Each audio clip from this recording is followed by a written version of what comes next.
Now more than ever, Lowe's knows you don't just want a low price, you want the lowest price. And with our lowest price guarantee, you can count on us for competitive prices on all your home improvement projects. If you find a qualifying lower price somewhere else on the same item, we'll match it.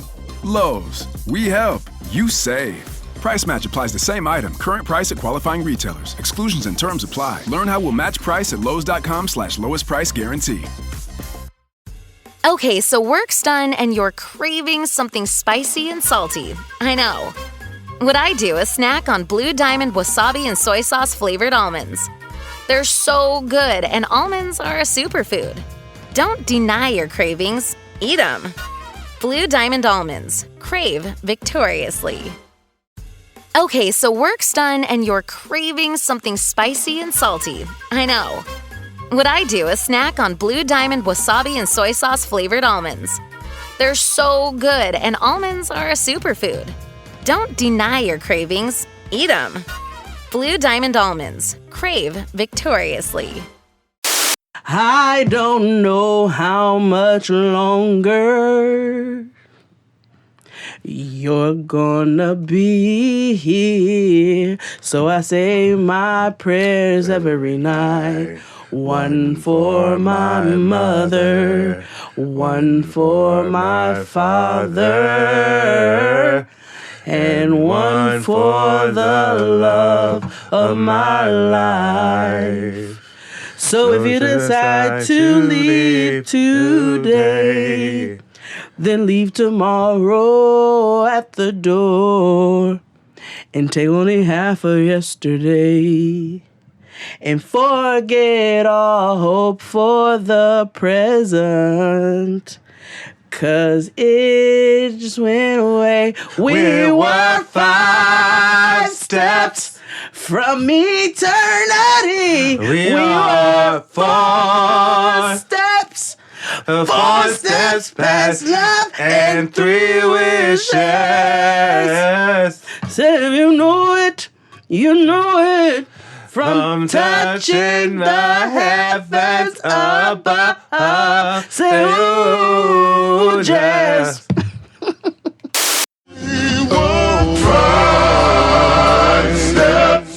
Hey everybody, welcome back to the blackest show about nothing. It's Jaden XD. I'm XD, the Chuck D of homosexuality, aka homo without a pause, aka the gay effie white because nigga we all got what? Pain. Aka Fagnificent, aka Hoisha. It's me, aka your auntie's favorite auntie, aka Mr. Swing Low. Know what the fuck? AKA the gay Mary Poppins because I'm practically perfect in every way.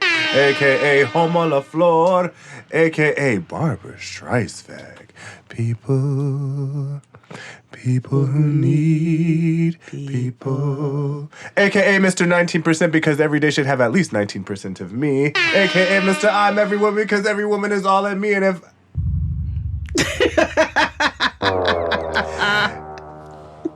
AKA Red Quanda because if I can't reach the base, get that dick out my face. I'm Jade. Mm-hmm. The Mary Jane Mommy, a.k.a. Griselda Negra, a.k.a. the British Lost Boy in another lifetime, a.k.a. La Señorita Problematica Favorita, a.k.a. Noah's former landlord, a.k.a. Carnitas B. Carnitas B. A.k.a. your mom, a.k.a. the mammy titty heard around the world, a.k.a. the titty in your ear. So fuck what you heard. W, my block, the sound.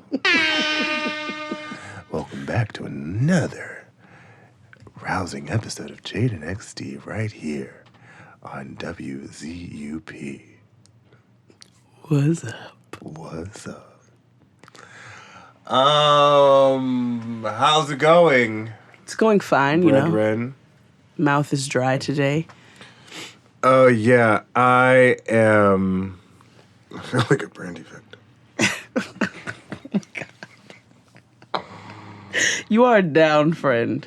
Yeah, that's what I said. Pipe it up. Pipe it up. Pipe I'm it up. dying. I'm recovering from a cold, and also Same. allergies are kicking in because It wants to be 60 degrees in February. We in New all York gonna City. die. Right. But how are you? How was your week? All that. It was mad regular. Yeah. It was mad regular. I went to Crystal Jean's house Yeah. for her 28th birthday party. Her baby turned 2. So petty. So petty. The food looks so good though. The food was delicious. Yeah. She had crab dip and she did a short rib queso. Here's the thing that people don't know about Crystal West is that Crystal West cooks down. Cooks down. My sis, she can does. season and throw a skillet like the best of them. Yeah. These little ham sliders, they were delicious. I wanted to be there so bad. Chicken wings. Oh, it was great. And cake. I love With sprinkles. Cake. I love cake with sprinkles. And then there was hummus for Fran and like veggies and fruit. Everybody's just like, we have to make stuff for Fran. It was like a veggie array, a veggie bowl, and it was and the hummus. The fun thing about fruit. Fran is when she comes in oh my God, for me! We have to think about our friend always. I know. We have to think about our friend. I always try to be friend inclusive with our food. Yeah. Because I just want niggas to eat. I want everybody to eat. And enjoy themselves, yeah. Yes. I'm like, where can we all just eat? Yes. That just makes me happy. Let's eat. Mm-hmm, So, but yeah, how was your week? Oh boy. So I'm moving. Same. Girl, I am. I hate slavery. Mm-hmm. Like, moving is literally the unmitigated ghetto. It is. Like, I have been drugged by my eyelids. Like, I live in a very small space. Mm-hmm. So I'm confused how I have amassed so much. Yeah, it's always amazing to see. And I'm like, what is going on? I had to throw away a bunch of stuff. And what?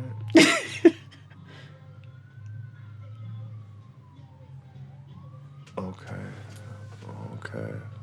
Ton up.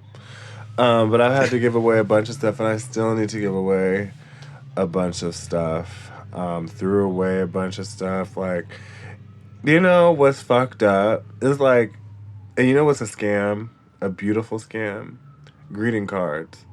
Because you don't never know what the fuck to do with them after a while. Like you keep them for a while, and then it's like people write these thoughtful, heartfelt messages on them, and then you got to do shit like move, and it's just like, nigga, I can't keep this. Yeah, and then you be reading it, you be like, well, I mean, if... Right. And then you feel bad for throwing... What is going... I can't get a word in. Bokeem. Funny story about Bokeem Woodbine. Another one. Yes. I'm going to get to that in a second. Bokeem Woodbine. Bokeem Wood. What the fuck? Oh, now it's flashing lights like Kanye. Any fucking way. Don't let me forget about the Bokeem Woodbine part. So, yeah, moving has been wild, like wild buns be. Like, it's so fucking whack. And I also have had to learn to get used to my new neighborhood. Mm-hmm. Mind you, I live in relatively the same neighborhood. But in New York, a new block is like a new... Adventure. Like, it is like... You got to get to know the new bodega. Take a look. It's in a book. Yeah. A whole new damn block. You know what I'm saying? And so I'm moving literally maybe like 13 blocks away. Literally, it's walking distance. I'm so excited I get to keep my bodega. Yeah. I have to get a new washateria where I drop shit off at. I have to get a new corner store. I need to who got the good sandwiches? Like, you know what I mean? Like, I have to learn a whole bunch of new things. ¿Dónde está la bandaría? Yeah, but I also have learned that I am moving to the actual gentrified part of Bed-Stuy. Ooh, yikes. Because, you've seen where I live. Everybody in here has seen where I live. And it's, like where the Cosbys would be. You are. Yeah. So I've moved to what would be considered the hood, but not the ghetto. Okay. And I've realized that white people have moved to the hood. Because when I got off the train, you expect like them to get off the train like stops away. Mm-hmm. But that didn't happen. No. Like at all. Mm-mm. They got off where I got off. Mm-hmm. And I said, oh, that is interesting. Mm-hmm. So, it was so funny. Yesterday, I'm back and forth, and I was waiting for the bus to go back up the block because I didn't feel like whatever. Mm-hmm. And so there was these like the widest conversation happened.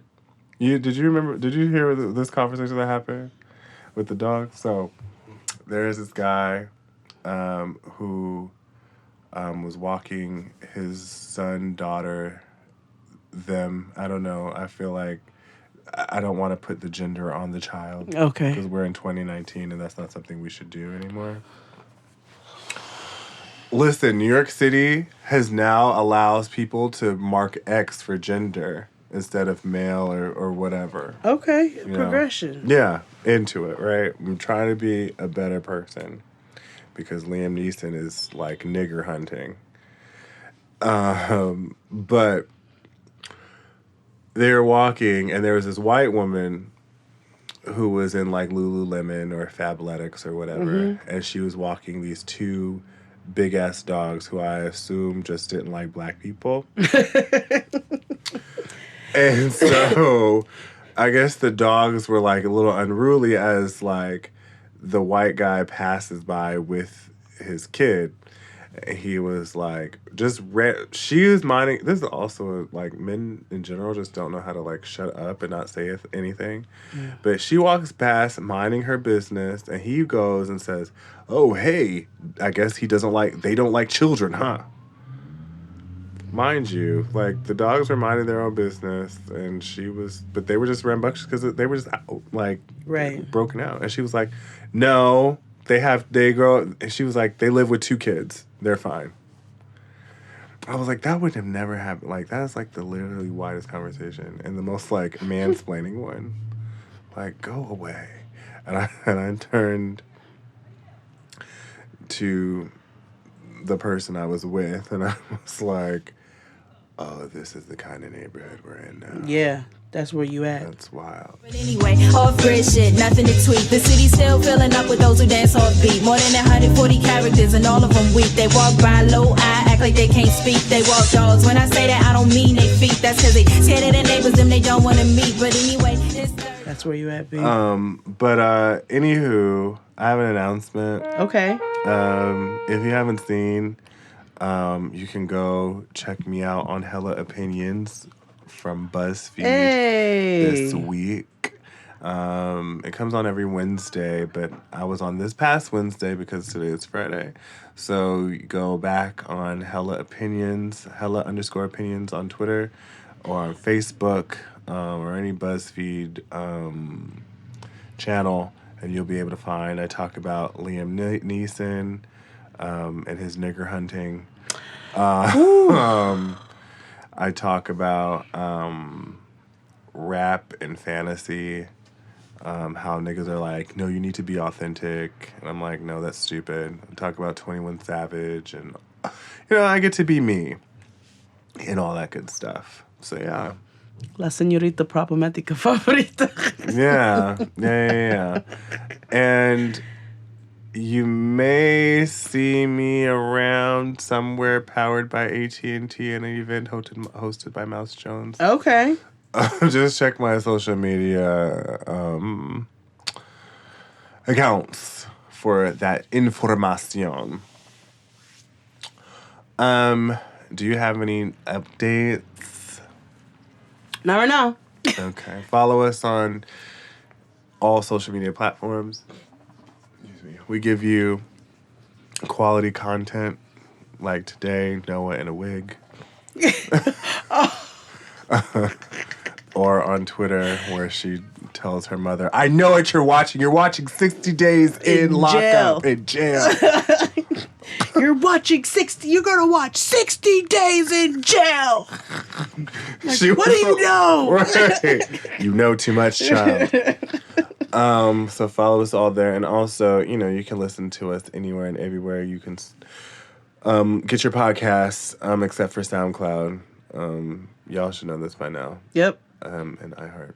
I don't know what's wrong. I don't think they like us too much.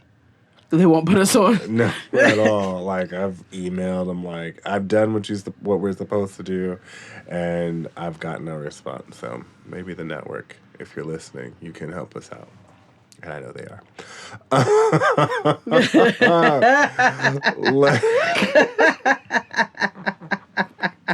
Nigga. Yeah. Hi, Amy. Let's take a break, and we'll be back after these messages. Okay, so you're between meals and you're craving something sweet, right? What I do is snack on Blue Diamond honey roasted almonds. They're so good. And almonds are a superfood. So don't deny your cravings. Eat them. Blue Diamond almonds. Crave victoriously. Okay, so you're between meals and you're craving something sweet, right? What I do is snack on Blue Diamond honey roasted almonds. They're so good. And almonds are a superfood. So don't deny your cravings. Eat them. Blue Diamond almonds. Crave victoriously.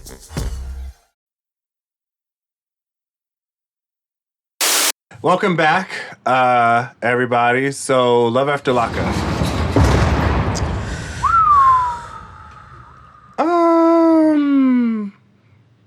Where do you want to begin? You know what? You take it this week. You tell me where we're going to start. Let's start with the Cash App cunt. Okay. Venmo Vixen. Western The Union Wench. Mulatto Money Graham. Mm-hmm. Also... The Peach PayPal. Yes. Yeah. So, she got engaged. She's about to get married. I've been watching Marriage Boot Camp. Love and Hip Hop Edition. That looks like a time. Oh, it is. It's a hot shitty. Yeah. Because Lil Mo is on there, and she lets the Baltimore jump out. The Baltimore jumped out? Yeah, whew, God. Anywho, so she goes to tell they go to a church, and they spring this engagement on their kids. Mm-hmm.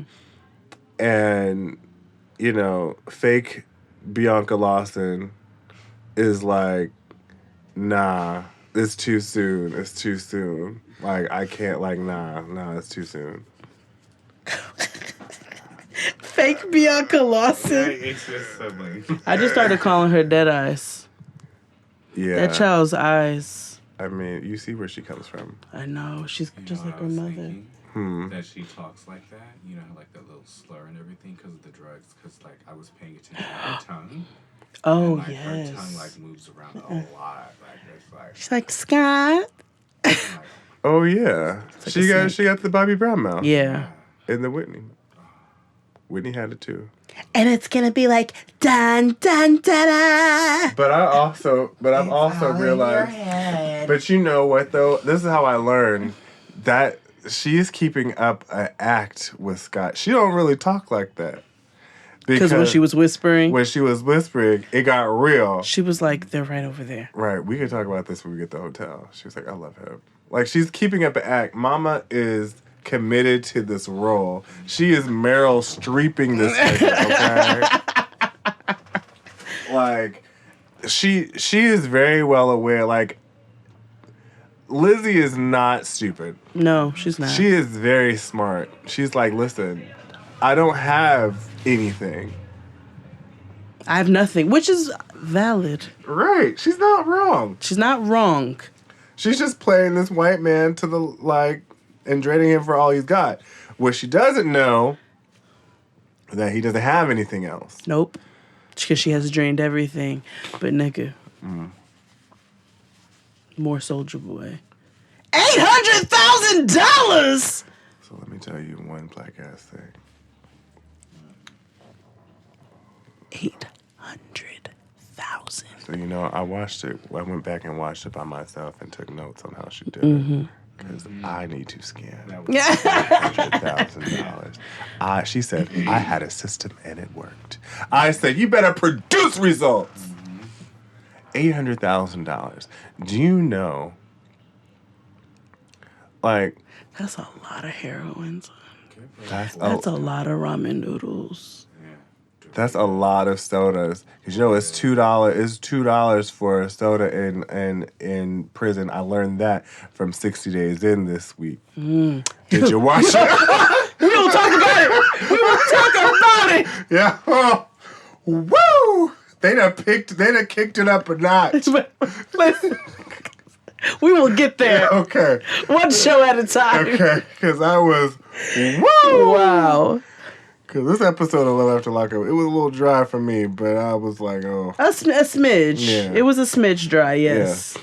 But anywho, I mean, she's playing the game, and that's that. So, I mean, it's just a shame that, you know, I mean, I don't know. She's playing a white man during Black History Month, so I'm not really all that mad. Does she claim set? I don't know. But I feel like that's going to come up at some point. I'm waiting for it. I'm like, rep your set right quick. Yeah. Yeah. I feel like it's going to come up. What side of I need to know what. But $800,000, she scammed. $800,000. Like, wow, that's wild. I have to stand. And then she went and she said, I'm going to go do my confessional now. It's my first one in 10 years. Mm-hmm. Right. She is like... Forgive me, Father, for I've sinned. I have not been here in 12 years. I've not been here in 12 years. I have scammed men out of $800,000. I don't really understand the idea of confessional, but... You know, that's not... it's not my ministry to understand. Yeah, it's not. But yeah, so that's them. Let's move on to... Fake Macy. Oh. And Matthew. Matthew. This went so left so quickly. I was ill prepared. It was like... My queen. What you said... So Matthew's on his way to a job interview with Lil Critter. Yeah. Lil Critter and Matthew were in a smart car. He looked like in a Geo Metro. No. He looks like the God, who does he look like? Mr. from Superbad. Who lost all the weight, his friend. Oh, Jonah Hill? Yeah. He looks like Little Critter. Lena Dunham. He does. He does. Yeah. He might look more like Lil Critter than Lena Dunham. So he looks more like Lena Dunham than Lena Dunham. Exactly. Got it. So Matthew and Lena Dunham were riding to the job interview in the Geo Metro. Yo, they were whipping it in that Dodge Neon. I thought about you in that hotel room though, because Lil Critter pulled out the biggest vape I've ever seen in my life. I was like, why are you smoking a hammer? What is this? Yo, white people. This is a drill. No, white people have the most elaborate vape. So you've never seen. So in the financial district where I work, you know, everybody's like, I guess, you know, cigarettes are so taboo now, which whatever. But people be puffing these huge dildo looking Yes, motherfuckers. nigga, it looks like you are sucking dick on lunch. Yes, and like these what is transformer dicks. Like, what is going This on? nigga pulled Bumblebee out his pocket. Yeah. I was like, the vape's as big as the goddamn car. Yes, Like, it's so odd. I was so irritated. So they're puffing this vape. I thought about you because the smoke is like, so he opens the sunroof. It looks like smog. Yes. I was like, oh, this is not regular. But y'all, white people are the first people that I ever smoked a bong with. The first people I ever smoked some fucking puff shit that was attached in the with bag. it. Yeah, like you know. I was like, That's nigga, great. just give me a blunt. Like y'all do a lot. Yeah. But then Matthew, did you notice how Matthew reached for the contraption before? Oh boy, wasn't even about to. He wasn't even gesturing to pass it, and he was like, like to snatch it. I was like, you thirsty ass. Yes. So he gets to the because he thought it was weed. It wasn't? No. Oh. Not in those. Oh, I thought that was weed. Not in those kind, no. Oh. If that was weed, he wouldn't have acted that way he did at the damn That's just interview. a cigarette vape pen? Mm-hmm. Wasteful. They would have choked like shit if that was weed, for real. You're right. That produced way too much vape smoke for all that. I'm super irritated. Well, I thought it was weed. I'm going to keep pretending it was. So they get to the job interview. Lil Critter introduces Matthew to the real sad and misshapen. I applaud what he's doing. Hiring former convicts. The old king of the woods. No, he was brown. He was? Yes. You sure? Yes. He was brown? Mm-hmm. That's why I said, oh, the OG of the Chicanos. My eyes deceived me. Mm-hmm. Okay. So, okay, fine. The old king of the Chicanos. Mm-hmm. So, old boy is clearly like clean. He's on the straight and narrow. He got this business going. He's trying to help these niggas, who can't find jobs elsewhere. So he's like, all right, show me what you're working with. Shake that ass. Mm-hmm. Put this paint in the bucket. And Matthew points at his Hirachis, which, by the way, who buys all white Hirachis? Ew. Influencers. Really? I mean, why not? Influencers, you wear like the halter and the skinny pants. Yeah, but I never really see the white Hirachis. Oh, they're out there. You gotta look at your Instagram Not young Explorer. Anymore. I hate Instagram Explorer. Okay, well they're there. So this is like I've never seen anything that goes so left so quickly. Fast. I was like so. We were watching it. I was like, "What is going on?" Drake is a prophet because Drake wrote 0 to 100 about this moment. Yeah. So all of a sudden, his excuse was that he couldn't do something with the paint because he didn't want to get his outfit messed up. He only had the one, which is a fat ass lie because you know why? We saw his mama doing his laundry. He had that big ass Mark Echo shirt. And he went on that date to Chili's with his girl. So you think your mother's not gonna buy you some more clothes? So he's like, well, I know I sound like an asshole because this is an interview, but these are the only clothes I got, and I can't get these shoes dirty, so I'm not gonna be able to put this paint in this bucket. And old boy's like, what? You don't want to work there. Nigga, you don't want to work because you can buy more shoes, right? If you have a job. And he said those things like, if you had a job, then you could buy more shit. You can buy more shit, nigga. I'm trying to give you an opportunity. So he was like, nah, I'm not doing it. He's like, in the words of Soulja Boy, I'm not fucking with it. Fuck you and your job. Yeah. Right. Fuck you and your opportunity. So a boy flat out, he pulls his card. He was like, you don't want to work, my nigga. That's what it is.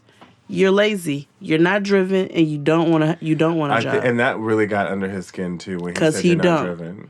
Mm-hmm. And because he's not. Absolutely not. He said it himself. He likes jail. He enjoys the lifestyle of jail. I'm in jail. I like it here. It's nice. I like it. Hello, Dad. I'm in jail. Hello, Dad. I am in jail. Say hi to Mom from jail.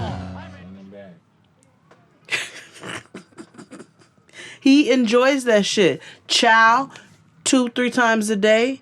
Commissary, his mother, his mother puts money on his book. I feel like he only likes it because his mama's not there. That might... You can't get No, he don't like nobody telling him nothing, though. Which is odd because Nobody. prison, they tell you what to do all fucking day. Which is why, the drugs. Got it. So, boy's like, you just don't want to work. Like, it is what it is. And he was like, well, fuck you. Yeah. Fuck you, bitch. All right. It was like... And went smooth the fuck off. Went off on him. Like, said Called he him was... every other name. Like, it was so uncalled for and so unnecessary. It was so unnecessary. And then, of course, so he leaves, which, of course, now your homeboy, Lil Critter, has given you this opportunity. That's his boss. And you making him look bad. Which is why you can't put niggas on to your job. Who don't know how to act. You cannot put everybody on. Jade's Corner. Because... Abe, cue the trap music. You cannot put everybody on because 85% of these niggas are motherless. Mm-hmm. And when I say motherless, before I have somebody come in an Apple comment and tell me that I hate the other people of color. What? When I say motherless, I mean in behavior. Yeah. You act like you weren't raised by nobody. Yeah. You cannot put other niggas on all the time. Now, that is not to say that we cannot all win. There is not a place for everybody in this world that you cannot put some niggas on. You cannot put everybody on. Yep. Because there are just some niggas who are always gonna be motherless. Mm-hmm. And you're gonna screw yourself up in the long run. Because you've been trying to put all these niggas on and you burning bridges left and motherfucking right, and it looks like a fucking Godzilla movie. Right. So he goes home and goes to tell fake Macy, and of course he tells the good old white woman lie with he disrespected me. Mm-hmm. And go ahead. And she was like, she saw through his bullshit. And she was like, if you would have got a job, you could have bought some more shoes. Exactly. The logic of everyone. Right. So we'll see how this goes. They're from Washington State. I know, I'm aware. What does that mean? Explain this to me. Right. It's wild far from Seattle. I mean, I can tell they're far from civilization. So what are they Like like? the job is forest in Olympia, people? that's like far as hell. Basically, yeah. They're forest people. That's where you like do your cousin. Oh. That makes sense. Matthew looks like he would do his cousin. Yeah. Yeah, I feel like they're into that. I feel like they might be cousins. Cousin and matefinder.com. Well, that is yes. Okay. So we'll see where that goes with them. We can get refrigerator shoulders and machismo out the way right quick because they weren't. Wait, who's refrigerator shoulders? Jen Brady. Oh, Dyke Jen. Yeah, Dyke Jen. and Marcelino and Barnes, 100-888-888. Yeah. Injury attorney. Marcelino and Barnes. Or just injury. Injury attorney. 100-888-888. The only thing that happened there is that Dyke Jen came clean about her dyking.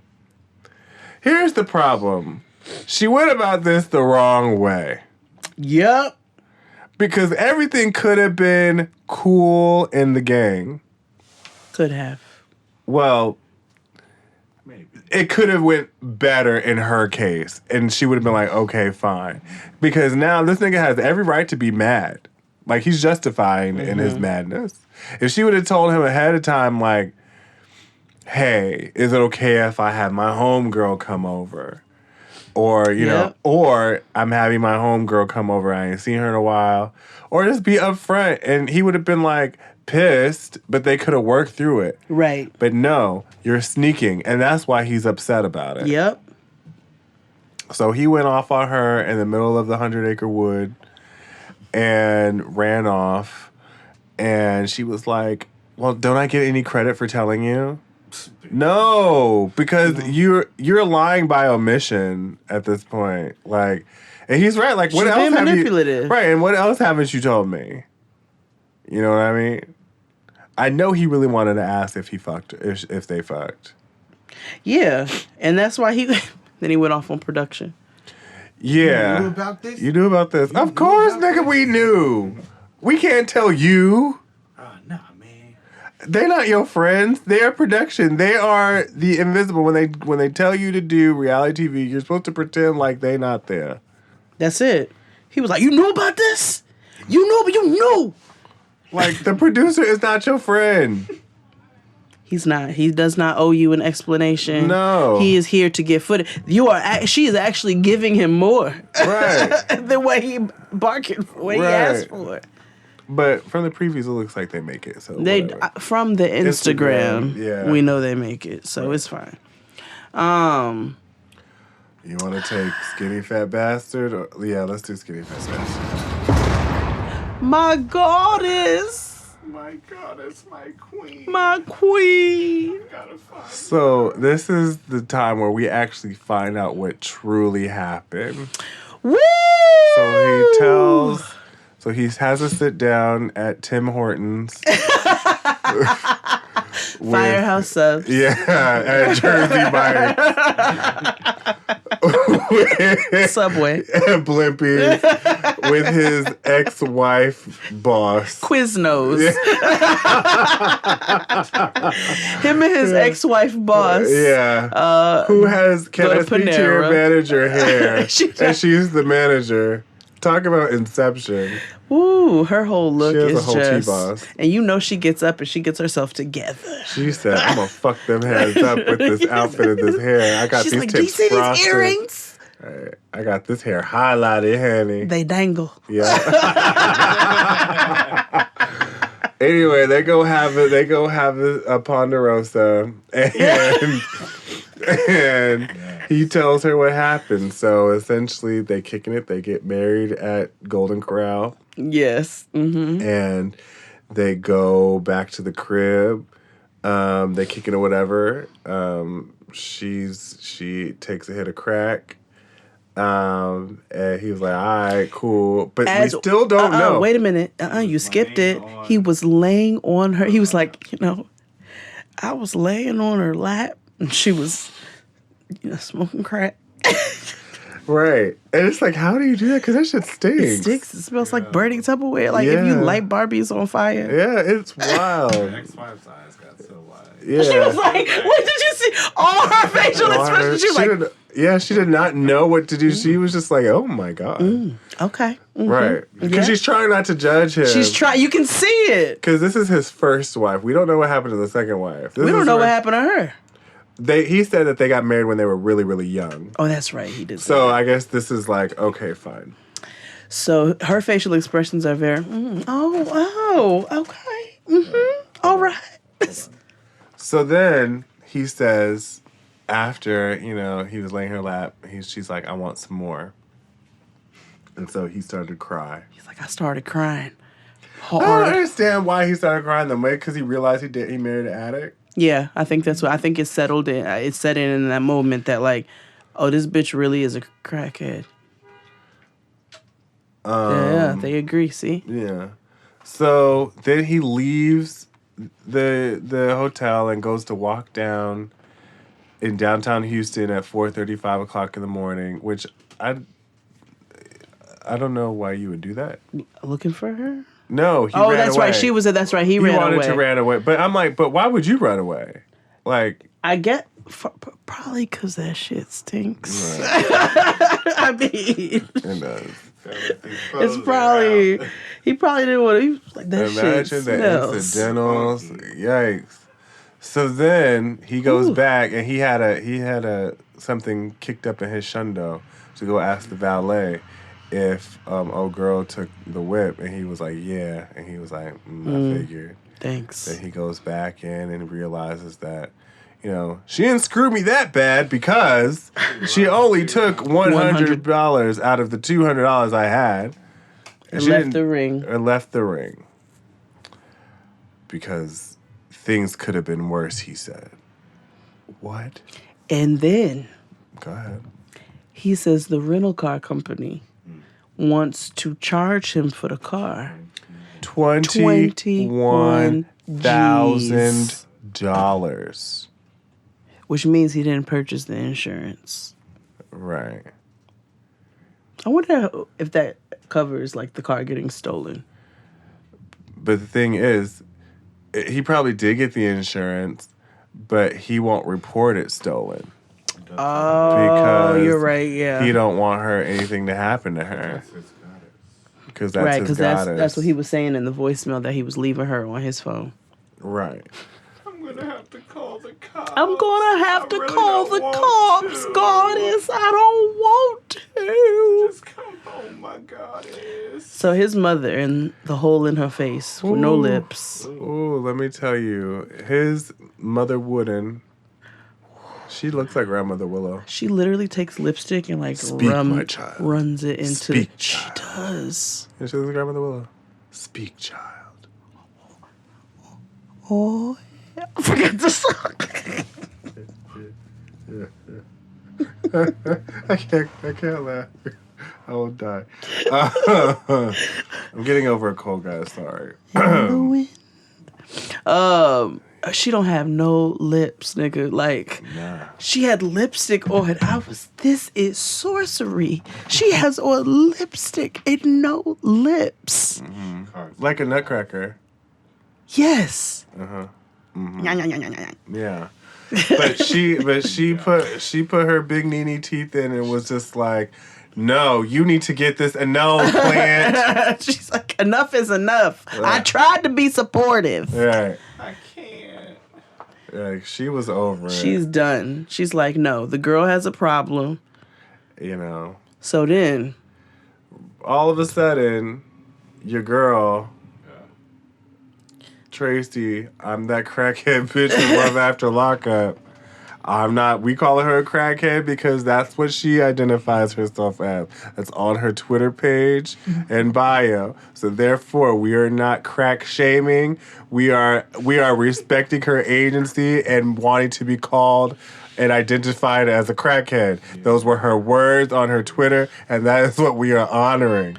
y'all ain't gonna motherfucking come for me for calling nobody a crackhead. I'm just saying. Nigga, if you smoke crack, you're a crackhead. I'm just saying. We are honoring her no, agency I'm not as a honoring woman. shit. Nigga, if you smoke crack, you're a crackhead. Started from the trap, now I rap. No matter where I'm at, I got crack. Started from the trap, now I rap. No matter where I'm at, I got crack. I got grenade, yeah. Okay. It's the long and the motherfucking short of it. Okay. It's not a slur. You smoke crack. You are a crackhead. Okay. I what you want you because call you a crack face, crack body, crack self, like crackosapien. I don't know, but you like nigga, you're a crack something, nigga, because you smoke crack and that shit is not normal. We're not gonna sit up here. I'm so motherfucking tired. We're not gonna normalize everything in this goddamn world. Respect everybody's agency. You are not gonna call me a crackhead. Why? You smoke crack. You call me a weed head. Like. We're not gonna do this. You got Pepsi heads, soda heads. You got Coke heads. You got all kinds of heads out here. You just happen to be one of the crack society, affiliation, association. You are of the crack tribe. Be a crackosapien. You are so dumb for crackosapien. Y'all are not the fuck gonna come for me for calling somebody a crack. No, never the fuck. I will fight you like a crackhead. They're strong. I know. I know. I've seen a SWAT team take out one at work. I'm saying. I'm not going to exploit crackheads. He also had like a whole like lab in his apartment. It was wild. See, that's there's also boundaries and borders. I'm not going to exploit crackheads. I'm not getting ready to do like a live showing of crackheads gone wild because that is actually a thing. But you don't remember when like in the era of like buying your DVDs and your VHS on the street. You don't remember the crackhead gone wild tapes? Yeah. Yeah, those were a thing. I'm not going to do that. I'm not saying I've never watched that. I'm not going to do that. However, I will call you a crackhead from now until motherfucking eternity.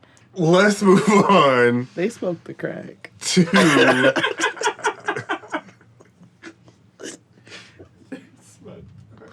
Let's move on to, oh boy. Scrabble tiles. Scrabble tiles.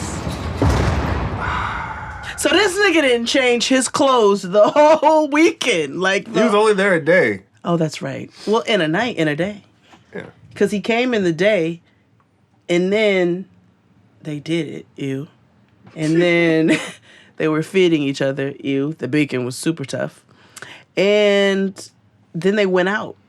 Mm-hmm. And this nigga had on the same wife beater. Yeah. Oh, excuse me. Same ribbed tank top that comes in a pack of 6 of the Hanes Association. He had a Gilead ribbed tank. He had them beaters you buy on the street on Fulton. But in the same jeans and that same belt that stressed me out the entire episode. Mm-hmm. I kept trying to figure out what it was. Yeah, because it wasn't Louis Vuitton. No, it wasn't. It was, I don't know. I'm sure it was something he got from AJ Wright. Yeah. And it looked like little ninja stars or something. But it was different colors, so it was to give you the illusion that it was a Louis Vuitton. Right, but it was not. It's like, oh, that's a ninja star. Yeah. So they went out on a real date.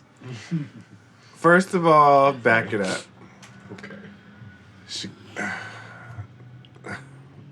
Home health aide comes on the scene and it's like, Jazzy shoulders. Jazzy shoulders. She said, I'm no longer a virgin. Oh, she did. I'm de-virginized. I'm deflowered. I am deflowered. With that hair on her head. It didn't come off. It didn't. I don't know. I mean, I feel like it's just like clawed in there. Are the headphones attached to the wig? I don't know what kind of animal that is on her head, but it is loyal. But the claw, it never leaves her side. It never leaves her side. That's the kind. Listen, find me a man that is as secure as this wig. Yes. Find me a man that is just as heavy and secure. Yes. Love. Yes, hug yourself like Ray Charles. Yes. Yes. Please, Lord, find me a man that's as loyal as this wig. Yes, that's her emotional support wig. It is. That's a jazzy wig. I'm not on that. It's a go-go wig. Yeah. So they had those. I will say something positive. The pancakes look delicious. Why were you that zoomed in? You got a brand new TV. You don't know how to act. I was like, I was focused on the food too. This breakfast spread looks delicious. Yeah, I want it. The only thing redeeming quality in Western New York is the food, I will say. The spread was just, it was beautiful. Because you know what, she kept saying like Niagara Falls is the most romantic place, and I was like, stop saying that. Stop. I can tell you ain't never been nowhere ever. There's a lot of things I put up with this show, you know. And I'm just like, this is just not one of those things. Thank you. Like, this is just not one of those things. No. Like, stop saying Niagara that. Falls is not the most romantic city. Now, the little hotel looked cute. It looked like it was a cute spot. I can tell production definitely booked, found, and paid for that. Yeah. Because this nigga didn't even bring a change of drawers. He did not. Not nary a toothbrush. Nothing. He didn't even bring a stick of deodorant. No. Said, yeah, I'm finna take her virginity. Yep. He's like, I'm finna tear it up. And then after they were done, he was like, it was a lot of bleeps. She bleeped me. I bleeped her. Yeah, I'm sorry, I was disgusting. like, oh, this is gross. This is way too much. I didn't want anything. I didn't even want to translate. Yeah, no, I'm good. I didn't on even that. want to translate. Like, I'm good. Then production gets messy. And they ask him, they're like, oh, okay, cool. Yeah, y'all, you took her virginity. Great. Y'all had sex. So you still having sex with Sarah? Mm-hmm. And he was like, I ain't had sex with Sarah in a minute. In a minute. Also, what I want you all to pay attention to, if you should go back and watch, is the amount of times that this nigga said everything in a matter of like 15 seconds. They were laying on the bed and she was like, how was it? And he was like, it was everything. And then he was talking to production and he was like, oh yeah, she's it. She everything. And he was like, oh, we gonna do everything. And I was like, how many times is this nigga about to say everything? Like, everything. And woo woo. Woo. So they go out on their date. They put on the ponchos. This bitch still got this wig on. She could have took it off at this point. She let it get wet. She goes into the shower with it. And I know. You did not watch the last episode? Oh. I did. I didn't notice. She was. You didn't see her zhuzhing her wet wig? Yes. Yes. Oh, wow. When I tell you, she got that muskrat wet. That swim in the river. Ain't no mountain high enough wig, but ain't no valley low and ain't no river wide enough wig. Eat me off your ass. But here's yeah. So they're eating that delicious looking breakfast spread. They interview him. He says everything 25 times. And then they come back. And he's looking at, if you noticed, all of the blue messages. Nothing was responded to. And then he reads the one that says your PO showed up. Oh no, you missed. Oh, what? What else? He was going to actually. He has a ring. Oh! I forgot. How did I forget? This nigga has a ring for Jazzy Shoulders. Yes, does. How he obtained said ring. I wondered that. I kept asking. I'm like, he did not buy this when they went to the jewelry store because it would be too much back and forth for him to be able to buy like another ring. Right. Also, where did you get the money? Yeah. How did you buy this ring, sir? But you know what? Garrett on season 1 had all that money to buy a car, and he ain't had no job. He said his grandmother loaned him money. Oh. Yeah. Okay. Garrett said his grandmother loaned him 5 G's, and remember, he set up payments, so he probably put a little down payment, and then he got a job, so he was like, I'm just going to make payments on this car. At the Krabby Shack, right. But, right, at the Dusty Clam. Yeah. But this nigga has not mentioned a job, has not mentioned a source of income, a W-2, a 1099. Yeah, no. A side hustle, off the books. Yeah, that's never been a thing. Never. Mm-mm. Yes, I forgot about the ring. Sorry. Yeah. But he had a whole ring. Oh, no. He had a whole ring. And I'm like, how? And then he was like, I'm not going to tell her that I'm married. Yeah, he said he was going to tell her. No, he said, I'm not going to tell her that Wait, I'm married. I thought he said, I'm going to tell Megan I'm married. No, he said, I'm not going to. He said he was going to tell her. No, because he said, I'm not going to tell her this trip. He said, I'm going to tell Megan I'm married today. And then he was like, I don't plan things ahead of time. I thought he was going to ask her to marry me today. It was. That's what I was under. He actually said he was going back and forth on whether he was going to ask her that day, but he was going to tell her he was married. I'm going to have to roll that beautiful bean footage. Yeah, back. you do. I don't know. But anywho. So fake Brooke Hogan is on the other end blowing up his phone for 24 hours. Yeah. Which She looked like her. She looks She does exactly like just like Brooke her. Hogan. She does. Oh my god. And I felt bad Because her point was valid. She was dumb. Did I tell last week on the show that Jazzy Shoulders looks like Icy's brow? Yes. Oh my god. Yeah. She does. I think I said after. I don't think it's when we were recording. But she looks exactly like Icy's brow. She does. Uh-huh. So you're welcome, by the way. Yeah. I felt bad for her. Because she was like, I don't think he's doing anything. I was like, oh, he doing everything. Yeah. She's like, but something could be wrong. Like, he's on parole. Right. And I was like, that's valid. Because the only reason I feel bad is also because, you know, they have a kid together. Right. And they're married. So you just gonna dip out for a day? Right. Nobody's mad that long. Right. Like, but ultimately, like, nigga, you got a kid. Like, be as straight up front with her. Like, listen, this ain't gonna work. It's just not. Like, it's just not. And I don't think, like, she can't keep, I don't know if he's, like, what kind of real felony he got, because I feel like Grand Theft Auto, I don't know.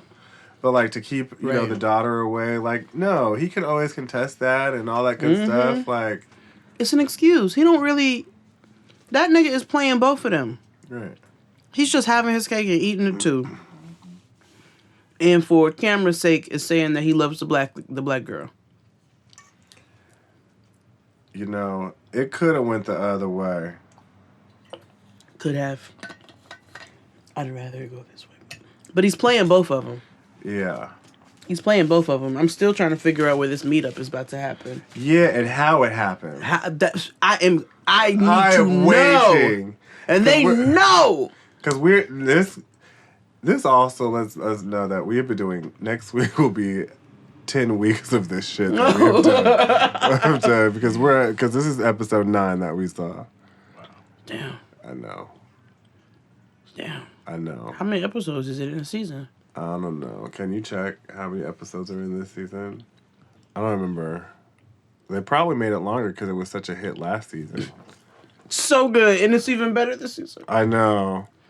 I told you they took that white woman off her story. I feel they had to because they don't even put her in the commercials They anymore. don't put her anywhere in it. Like they just literally because they used Judy to. Winslowed her. 11. Oh, so bad. 2 more. 2 more.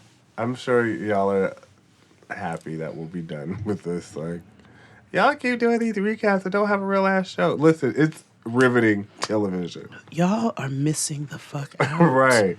It is mess. Because it's like little nuances in between all that we're talking about that you can only see. Right. The facial expressions. Yeah.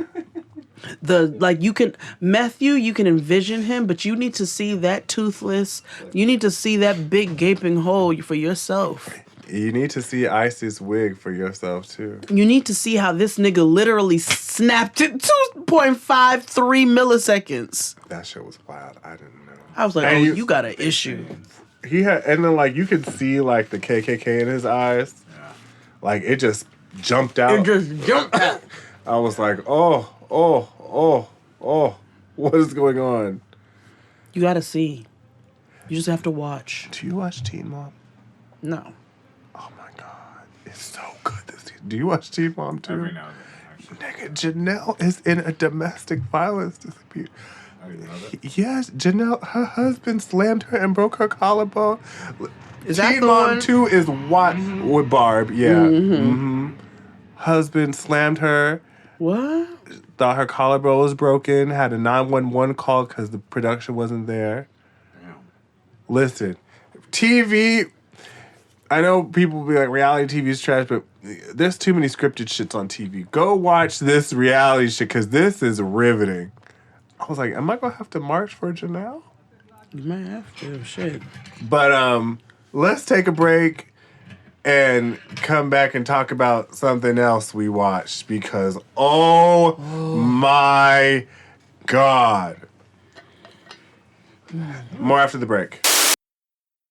The days are getting shorter, and you can feel it in the air. Yes, it's that time of year. Pumpkin is finally back at Dunkin'. It's the cozy you've been craving all summer long, now in your cup at Dunkin'. Pick up all of your pumpkin favorites, like the signature pumpkin spice iced latte, or a pumpkin iced coffee, and bakery items like pumpkin donuts and muffins. Sip into something comfortable to celebrate the start of cozy season. Use the Dunkin' app for contactless ordering. America runs on Dunkin'. Okay, so you're between meals and you're craving something sweet, right? What I do is snack on Blue Diamond honey roasted almonds. They're so good. And almonds are a superfood. So don't deny your cravings. Eat them. Blue Diamond almonds. Crave victoriously. And we're back. I can't believe I'm saying this, but Valentine's Day is right around the corner. Oh my God. We literally just started this year. It's a new month, and it's a good time to check in with those New Year's goals, if people still do those. One of my goals this year is to maintain a healthy lifestyle, and there's no better way to do it than with Open Fit. So living in New York and getting to the gym isn't the easiest task, and with Open Fit, I have the ear of working out in the comfort of my own home. No one looking at my butt, watching me struggle with the chest fly, none of that. In fact, Open Fit understands that everyone's body is different and personalizes to your needs and with custom tailored original content. You can access from your computer, web-enabled TV, tablet, smartphone, and Roku. The classes are led by some of the most effective and engaging trainers in the world. Sculpt your body with Andrea Rogers, founder of the worldwide sensation Extend Bar. And let me tell you something, Bar ain't no hoe. She will get you together, but she ain't no hoe. Nope. Trust and believe. Or get in crazy good shape with Hunter McIntyre, named by Sports Illustrated as one of the top fittest athletes. Like, no body fat, like, goals. Stressful. Right. So Open Fit has changed the way I work out with code JADE, you can join me on a fitness journey personalized just for you. Again, use my code JADE to start using Open Fit for your journey to a healthier life. Right now, during the Open Fit 30-day challenge, our listeners get a special extended 30-day free trial membership to Open Fit, where you can lose up to 15 pounds in 30 days. Ooh. When you text JADE to 303030. You will get full access to Open Fit, all the workouts and nutrition information totally free. Again, just text JADE to 303030. Yeah. Open Fit, it's lit. Sign up. So, 60 days in, we haven't mentioned it in a couple weeks. We only talk about it when it gets interesting. And boy, did it get interesting. You want to talk about the ladies first, the mid first? Ooh, ladies first. Ladies first. So, Jasmine, you know what really bothers me about this season is that the fake Tommy Lauren is the only one that got sense. Jasmine gets on my last nerve. She be doing way too much. She reminds me of them girls in school who got on my nerves because they was doing way too much. All bark, no bite. Yes, I'm girl, you're so loud. The other girl who looks like Latina, Amy Winehouse. Yes. She thinks she's at camp talking to everybody and shit with oversight. Like, no. Fake Tommy Lauren is about it. I thought they were going to ragtag her.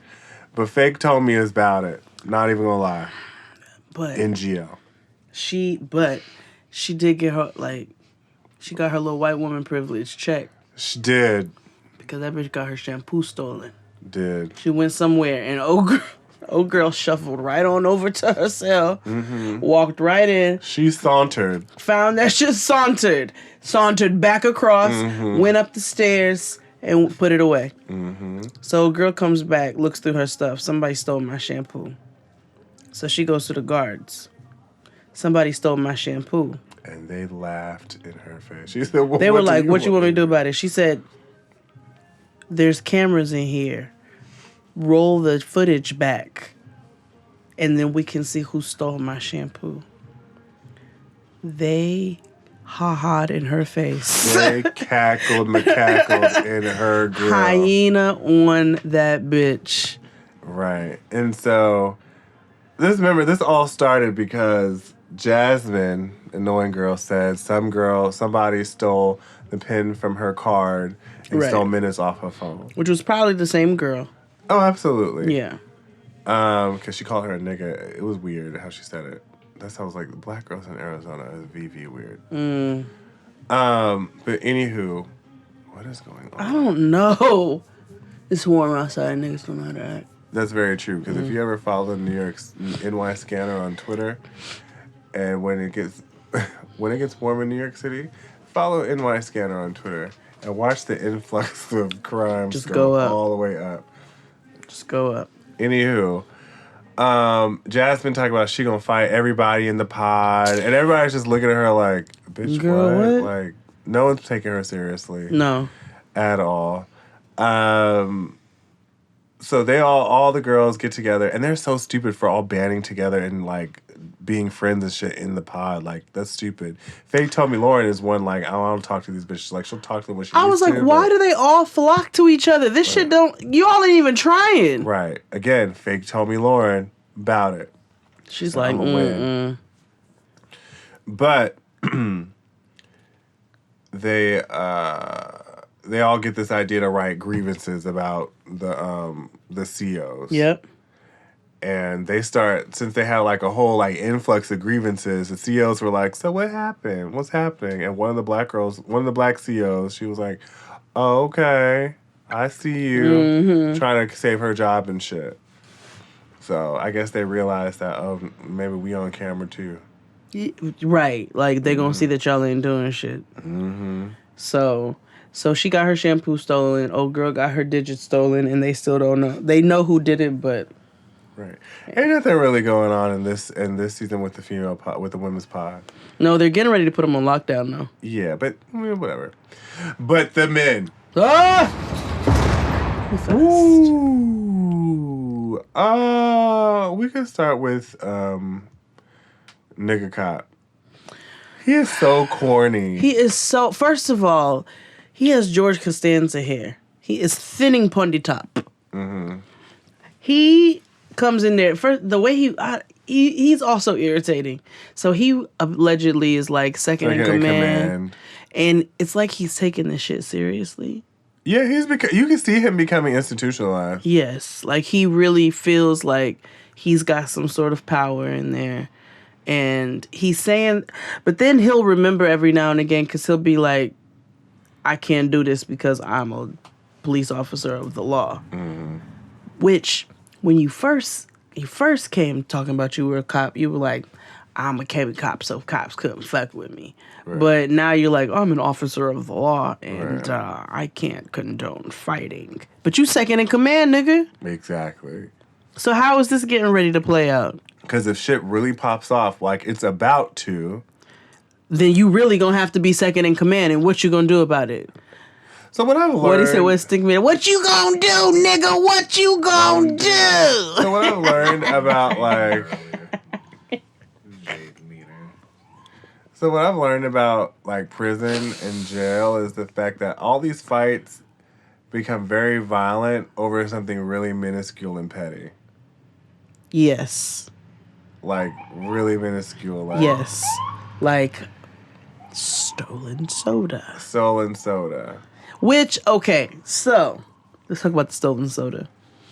So they get a new... This is in Abner's, because Abner's in his own pod. Abner's in his own pod. Abner is the OG. He's actually a Latin king. Yes.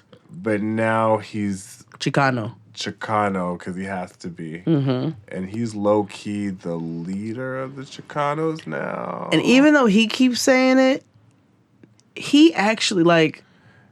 Niggas really respect him. They really do. They really respect him. And he really is, like, they're really looking... Because he also knows how this shit works. Right, so he fell right in. So, the only reason old boy over there is because he talks enough sense where even the niggas who are in command, like, they'd just be like, okay, this makes sense. Like, well, let's just do this. And then, okay, you'll be second in command. Then I don't have to do blah, blah, blah. So, Abner really is, like, he in charge at this point. Yeah. And so this new Mexican dude comes in, and he's like, they're like, klepto. Little Butterfinger, little sticky fingers, little honey fingers comes in, and they're like, "What are you in for?" He's like, "Stealing." They were like, "What'd you steal?" He was like, "I stole groceries for my family. Like, I loaded up the cart and I walked out the door and they got me." And they were like, "Well, yeah, they gonna get you that way." But they were like, "We get it. You were stealing for your family. Okay, all right." So, you know, they pressing him. They just want to know what's up with him. So this nigga's sketch from the minute he gets in there. Yep.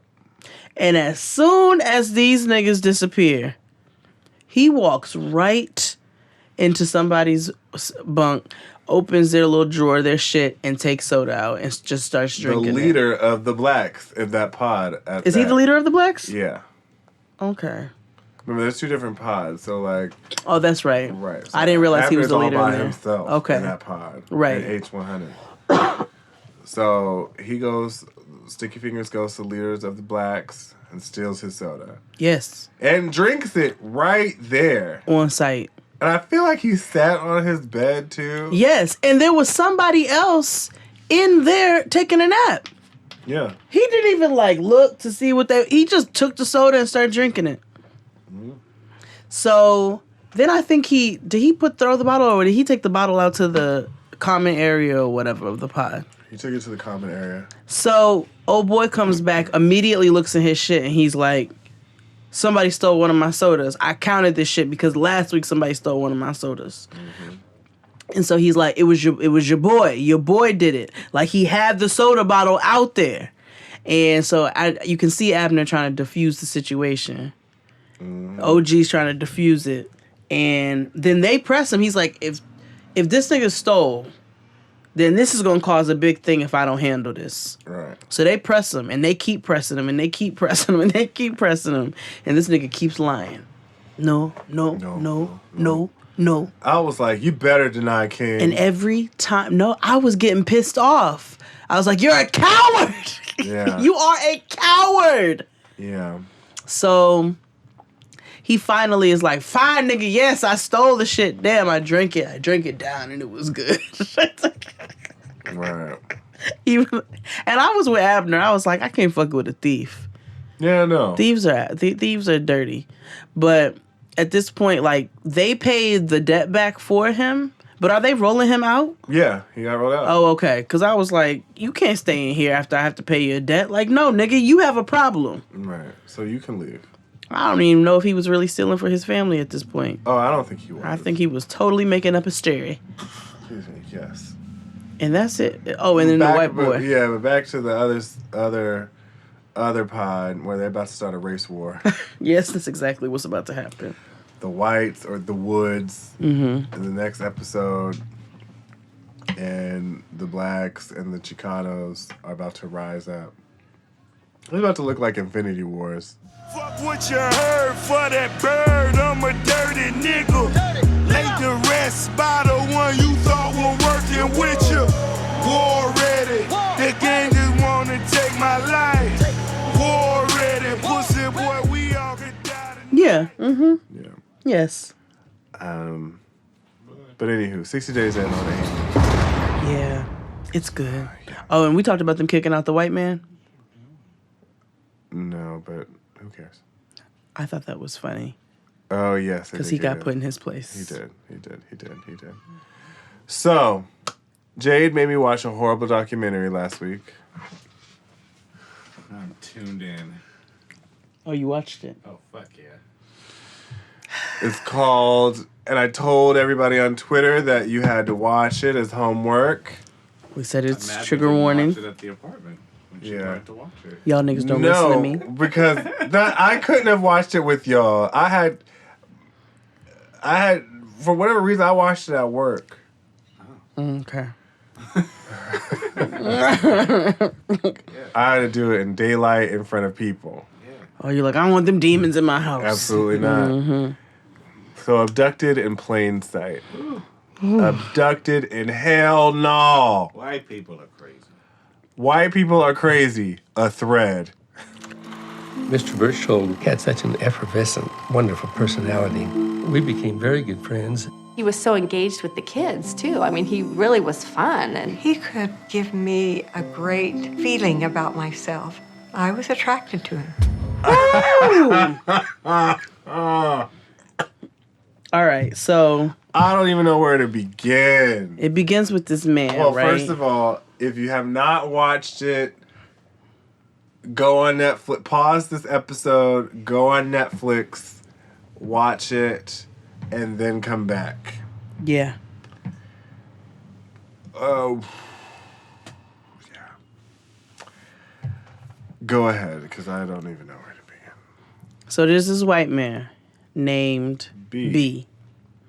And he moves to Pocatello, Idaho. Nigga, I didn't even know. I thought a Pocatello was a instrument. So anyway. That's a piccolo. There we go. You know, I met a black girl from Iowa the other day. I didn't even know where. I don't even know where Iowa is. And are they from Iowa? Where's Iowa in comparison to Idaho? I don't know. I feel like they're. I mean, it's up there, over there. Like, there. Yeah, around there. Yeah. Okay. Well, they from Idaho. So he moves there, joins this church, right? And he's all up and through trying to, as we find out later, choose his victims. But he's trying to make friends with all these different people in the church. Let's back up. So it starts with a family. Right. I forget their last name. The Bergdorfs. I thought that was... Wait. No. Oh, he's Bergdorf. He's Bergdahl. I forget what Jan's name is. So it's this white family in Pocatello, Idaho. Now, everybody in Pocatello, Idaho, they don't have locks on their doors. It's very, very, it's very Brady Pleasantville. Bunch. Like, hey, y'all, how's it doing? And like you said, B moves from someplace with his wife, who we never mentioned hear from in the documentary. Nope. She's probably... non-existent. No. And basically... he befriends this family. Mm-hmm. This guy named B befriends this family. Well, first he's trying to befriend other families, and one of the men was like, "Oh, he tried," and I didn't like his energy. I didn't like how he was moving, so I deaded that shit. That's essentially what he said. Yeah. So he found this one family with 3 little girls. Yep. And he became infatuated with one of the little girls named Jan. Yes. And he in order to get to the little girl named Jan, he devised a plan to get cool with the entire family. Yep. So he would essentially, like, he would host sleepovers and shit, like, or he'd be really cool in the church and all the kids really liked him. Yep. And so, like, he lived not too far from them, so, like, the kids would go over to his house. And, like, the parents were just so, like, giving and, like, oh, yes, you can go over to B's house. Yeah. And he was so charismatic and charming, so they described, to the point where he ended up finessing somehow and engendered an affair with the missus of the family. Mm-hmm. Well, first they were all hanging out. Yeah. They were all the girls would go over there and spend the night, but they were all kicking it. They were going on family because if you remember, they mentioned that he had children. Yeah. He had a family, but they never speak anything about these kids or anything. Right. So he had a family. So they were like family friends. And then, go ahead, bust it. Right. And then one night, the missus of the family has an affair with B. He calls her. So they're super close. They're all close at this point. You're better. And so he calls her. She said it was the middle of the day, and at this point they're all tight. And he's at work, and he's like, I'm stuck down here at work. Why don't you bring me something to eat? And she was like, okay, I can do that. So she put together some food and took it down to his store. And they got to fraternizing and canoodling and shit, talking. And he pushed up on her, and she liked it. Yep. Because she said her husband wasn't exciting. Yep. So she liked it. And it kept on for some time. For some time. So then, in the middle of that, woo! So all the while, I think at this point now, he had started molesting Jan in her sleep. Yes. Because she would sleep over there and she doesn't remember anything, which probably meant he was drugging her early. Yeah. And because he was drugging Jan. She would wake up, her panties would be down, and he would tell her things like, oh, you were moving so much in your sleep last night. Now, mind you, this man is super obsessed with this little girl, takes mad pictures of her, and the parents don't think anything of it whatsoever. Nope. So now we talk about this mother starts this affair with him, right? Then one day, dog, he tells the daddy, let's go take a drive. Let's go take a trip. Let's just go get out of here. And he's in the car and he's like, I hate my wife. I hate my wife. I'm not sexually satisfied. I'm very backed up. Yeah. And he pulls over and he goes, I need you to relieve me. Relieve me, bro. And here's where I had an issue. That's where you had an issue? Let me just, I've never said what the fuck so many times in my life as I did in this. But here's where I had a big issue. One that stood out to me. The father got more choked up talking about this experience than he did talking about all of the other crazy shit we're going to discuss that happened to this little girl. Yeah. That was the wild part for me. It wasn't the act that he gave the nigga the hand job. No, Yeah, because also he didn't just give him a hand job. Like, he just told the story about how he gave him a hand job. There is no... First of all, okay. So, this nigga tells him, I hate my wife. I need some relief. Relieve me. Pulls over in a car, and you, a grown-ass married man who allegedly has no feelings or has had no former experiences or anything with the man, just says, okay. And he's like, it's child's play. Don't worry about it. You're helping me out, bro. And so the daddy's like, okay, I'll beat you off real quick until you come. Left or right? That did not happen.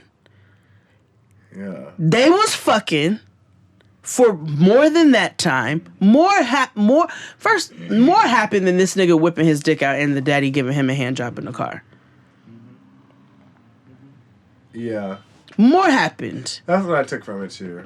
The dad and that's not trying to shame anybody, and like, if he has a very large issue, period, with talking about his homosexual behavior. Yes. Yeah. I said that correct? Yes. He had, like, that, he has an issue because he got more choked up talking about what he did than he talked about this whole goddamn story. Right. So anyway, back to the documentary.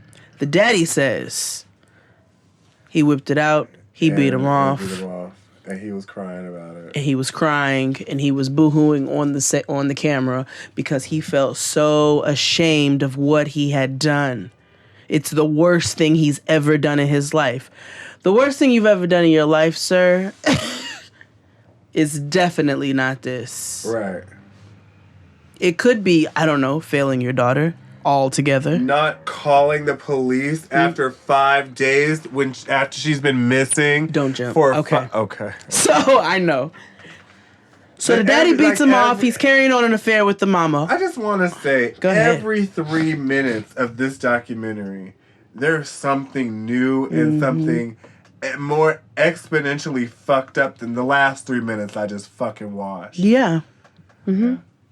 I've never seen something so That girl was open the whole time. Ah.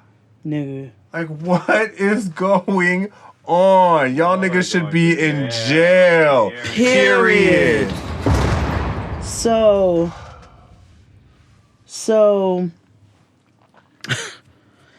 all of this, literally fucking the mama, fucking the daddy, all of this is a ploy and a plot to get to this 11-year-old girl who he is already, you can assume, is already molesting based off. And she's the one who's telling this entire story. Yeah, she's with us by the grace of God. Yeah. But I was like, yo, you are... Voices. We ain't got there yet. Get there. Oh my God. So all of this is a plot to get to her. So one day, she's got a horseback riding lesson or something like that. And of course, this nigga pops up. I'll take her. And the parents are like, sure. Why not? And the parents let him take her. This is before the psychiatrist, right? This is the alien one. Right. This is before the psychiatrist, Yes. though, the tapes. Yes. Okay. So he says he's going to take her to her horseback riding lesson. This is on a Friday. Mm-hmm. Or a Thursday. A Thursday. It's a Thursday. They don't come back on Friday. They don't come back on Saturday. The parents. The whole family's in this documentary, all 3 daughters and the parents. The parents say, well, we don't want to alarm anybody, so we're not going to call the police. We'll wait until Monday. He took this girl to a horseback riding lesson on Thursday. It is now Sunday. And they don't want to alarm anybody. So they're not going to call the police yet until Monday. But so what's happening while the parents are sitting there for all of these days? Woo, man. We'll tell you what's happening. What's happening is that this man took this girl. Go ahead. Let me pull my bra straps up. Same. He took this girl to Mexico. They live in Idaho. He took this girl to Mexico. He drugged her and took her to Mexico. This nigga beat himself up, essentially, okay? Yeah. Hold that. Just hold that little bit of information. He beat himself up. She's drugged, so she's out. He straps her down in a bed, in a room with nothing and a tape recorder. And when she comes to, she hears tapes playing of somebody telling her that they are aliens. She is an alien, and her mission to save the world is to have a baby by the time she's 16 with a man who they have put there for her, and how her daddy's not her real daddy. And she is in charge of this mission, and basically everybody's gonna die if she don't have a baby with this man by the time she's 16. She don't know who this man is yet. I see these bright blinky lights up ahead and this kind of odd frisbee-shaped gas station. Well, the next thing I know, them aliens have swept me up in the air. They're like, he's gonna be revealed to you, and it's all in these tapes. And then he shows up, beaten and bruised. Mm-hmm. Now, they showed some other footage of his car where the whole glass was shattered. Right. This nigga, is really, he's really out of his fucking mind. He crafted this whole thing to make it seem like there was something bad going on, like a bad accident or something went wrong. Yes. And so that the aliens had came down. Yes. And told him that this is the mission. Yes. I'm gonna stop right there. Go ahead. Because that was a lot to take in. Because you know what the first thing I thought of when she said that? I said, body thetans. I was like, yo, this is Scientology. Yo, I did. Like, you brainwashed. At this point, I think she's 12. Like a 12-year-old girl.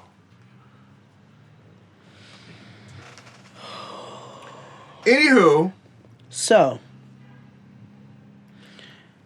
So he crafts this whole thing or whatever. So she sees him, and she's a young girl, and she's like, B. That's when she realizes this is the man that she's supposed to have the procreate baby with to complete the mission. Yep. So go ahead. No, you go ahead. Continue.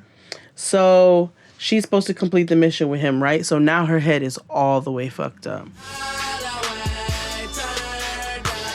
At this point now, her parents decide they're going to get the FBI involved.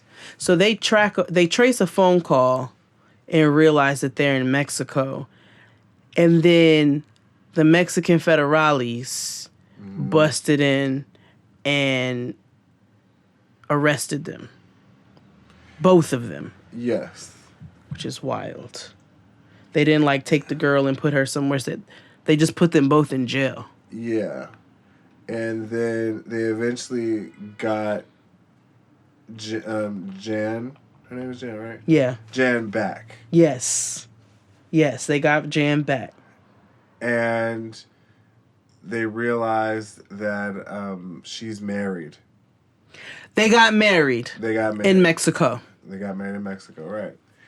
And so she goes back to Idaho and she becomes super mean and surly. Mm-hmm. Jan does. And it's just like, I just want to be with B, yada, yada, yada, whatever. And the parents are like trying to like cheer her up, and they take her to like a full body exam to make sure like she was still like a virgin or whatever. Yep. Everything was cool.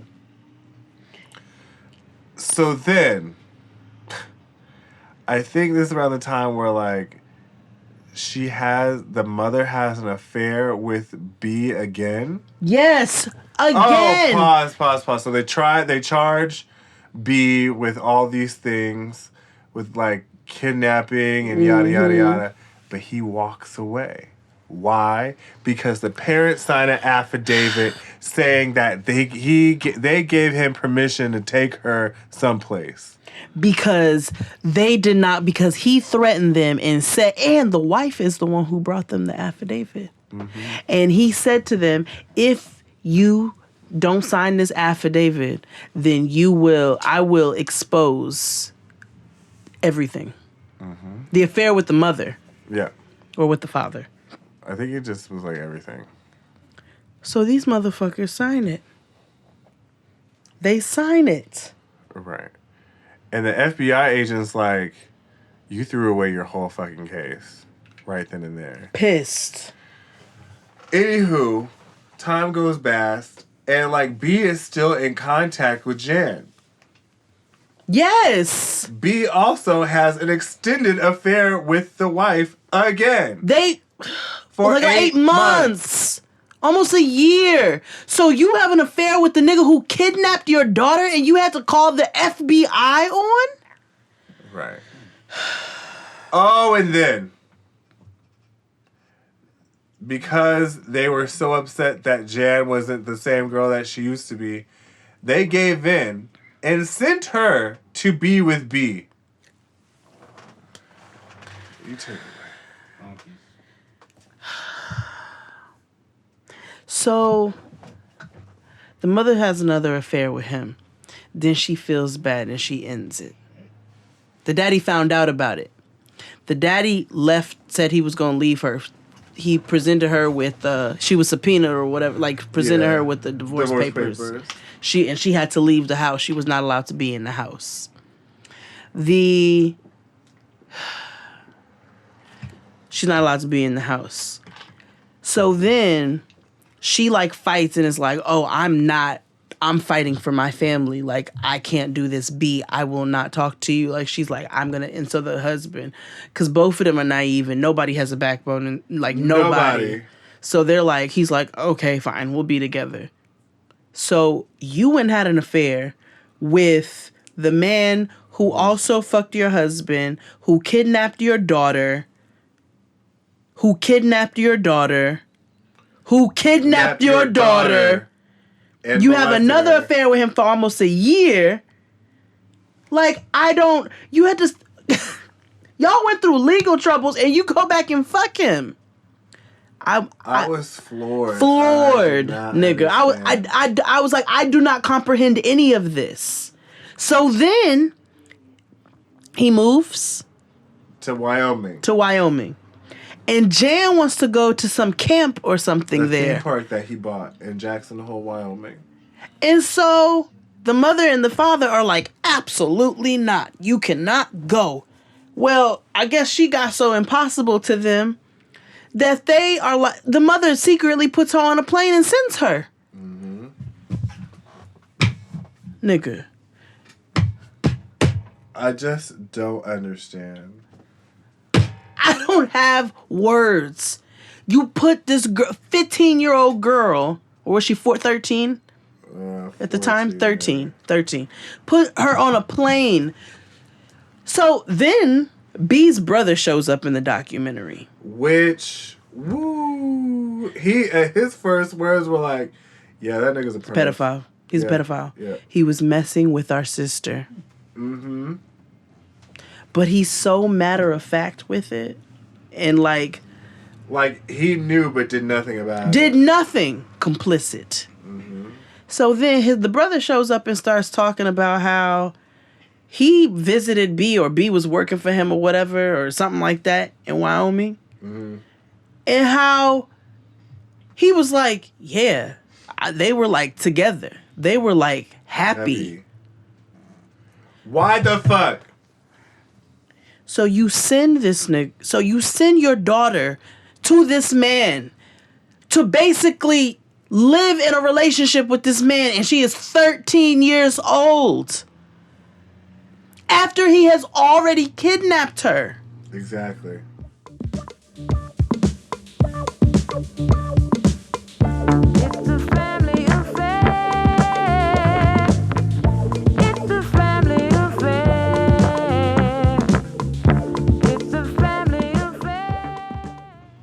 So then she comes back. And he comes back. Mm-hmm.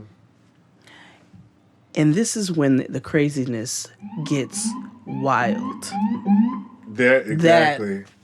Because it was already crazy. And then... He calls... No, he doesn't come back yet. He calls the parents and tells them, yo, I know this sounds crazy, but I saw a doctor for my issues. And the doctor is telling me that I need to sleep in a bed with Jan so that, like, it will help me. And the parents say, okay. And they said, we were uncomfortable with it, but we just wanted B to get better. So they allowed this man to start sleeping in the bed with their daughter 4 days a week. For 6 months.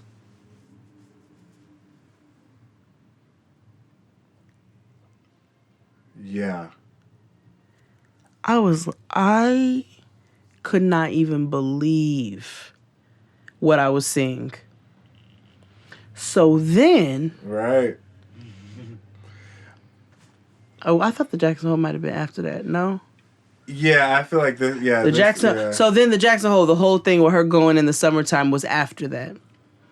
So then she's like real nasty when she comes back because she wants to be with him. She wants to complete the mission. She needs to. So this girl is all the way freaked out right now in her head, and it's appearing as if she's going through crazy teenage emotions and all of this thing. Mind you, she has been kidnapped.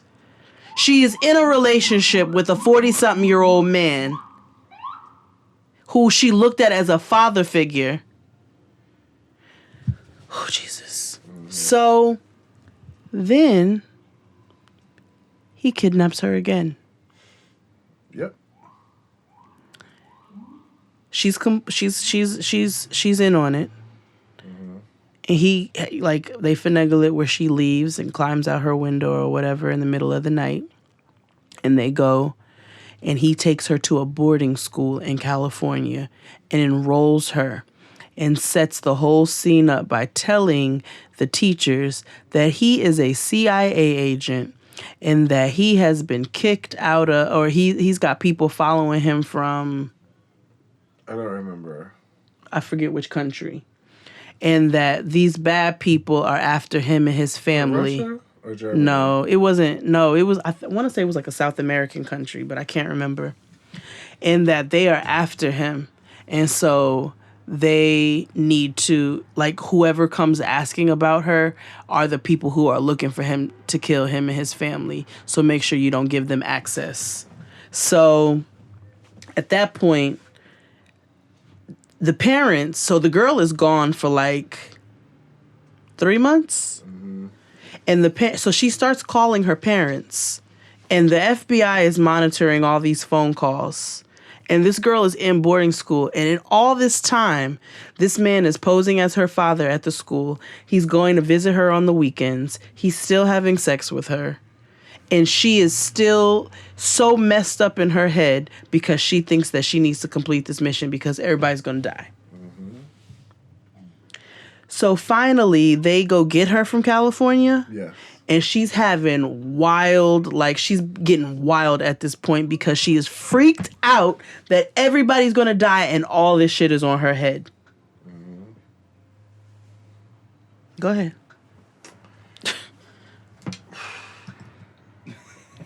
My mouth is tired.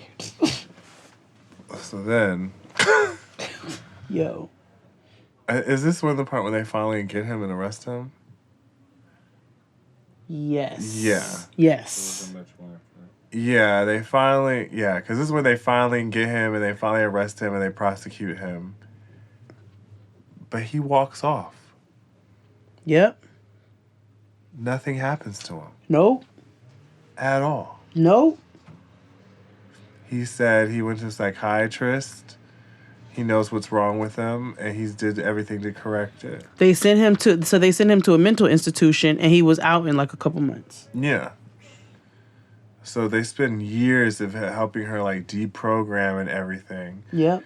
And then the mama writes a book. The last bitch who needs to be writing a motherfucking book. Right. And is going on speaking tours with her daughter about sexual abuse and all this good stuff. Somebody need to be there. Yeah, absolutely. Oh, yeah, for sure. So there would be times where B would, like, attempt to show up. Yep. And be like, this is untrue. This is a smear campaign. I never believed in aliens. This is all fucked up. Who says that or whatever? And then there was one time where she was speaking, Jan and her mama was speaking, and B showed up. Yep. But the Bikers Against Child Abuse, which was wild to me that this organization existed, but shout out to them. Yep. They were like, well, we're going to beat this nigga's ass when he show up. Yeah. But instead, this nigga shows up, and I think, was he with his brother? Somebody. And hits one of the bikers. Mm-hmm. And did he kill him or damage, or really seriously injure him? Seriously injure him. But he hits one of the bikers. Mm-hmm. Like, he gives no fucks. Sociopath. He's a sociopath. Mm-hmm. So and all of this is just so he can still see Jan. And now she's 15, about to be 16, and she realized this mission isn't complete. And she is fucked up. And she tells her sister. And she said the plan was she was going to tell her sister and then kill her and then kill herself. And she said one day the dogs were acting wild and she thought it was because of her. Like, she was really fucked up. Right. And so she tells her sister, and I guess their parents find it, and they're like, there is no mission, and they're trying to, like, cleanse her head or whatever. And it took a while to get it out of her head that there was really no mission. She didn't know she was a human, an alien. She didn't know what was going on. She thought she was in love with this man, didn't know she was in love with this. Like, because I think even though she thought this was a mission, she had grown to have affection for this man. Right. She didn't feel traumatized like she felt the pressure of that, but she also had affection for this man. Right. Unnatural. But he kills himself, right? Yes. Yeah, he kills himself. He drank Kahlua and milk and took all his heart medication. Right. Right. And so that was the end of B. Jan, peace to her for sorting through all that in therapy. Yep. Because she was on this documentary telling this entire story, and she was like... And I feel like she only cried once. Yeah. She was very, like... She told it very matter of fact. I was pissed her mother wrote that damn book. Yep. Like, you of all people, You bitch. of all... The nerve. The nerve. This is all your fault. Soon as I was like, Mom, you wrote a book? Bitch! The fuck? That bitch didn't need to write shit but a prison letter. At all. So, there's so many little... Like, the shit was the most wild shit I ever watched in my life. Same. In my life. Same. Like, I have never... Y'all got to... If you can stomach it... Trigger warning, trigger warning, trigger warning. Trigger warning to infinity. But it is the most wild shit you will ever watch in your life. Like, in your life.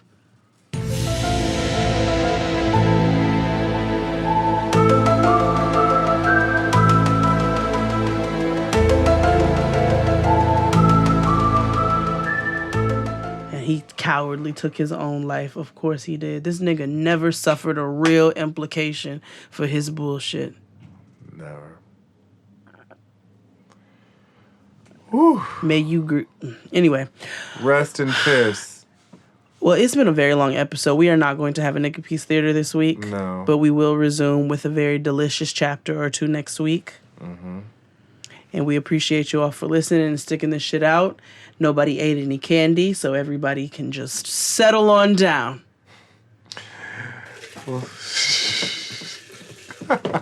I heard mad niggas bought candy, though. Yeah, I didn't even buy mine yet. And somebody said, y'all talked about this fucking candy so much that the price went up. Oh. They probably had an influx and they were like, oh, it's Christmas. All right. Well, we'll see you next week, guys. All right. Happy Chinese New Year. Gong hei fat choi. Gong hei fat choi. Bye. Bye. 1, 2. This episode of Jade and XD was produced by Abraham Kevin Quezada. Wow, shopping for rugs is overwhelming. I know. We haven't even got a rug. Like, I think we have an idea for a rug. Yeah.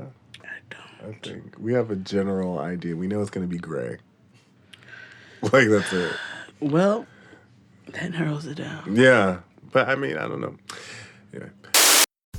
Okay, so work's done and you're craving something spicy and salty. I know. What I do is snack on Blue Diamond wasabi and soy sauce flavored almonds. They're so good, and almonds are a superfood. Don't deny your cravings. Eat them. Blue Diamond almonds. Crave victoriously.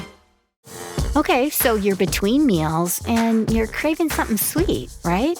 What I do is snack on Blue Diamond honey roasted almonds. They're so good. And almonds are a superfood. So don't deny your cravings. Eat them. Blue Diamond almonds. Crave victoriously.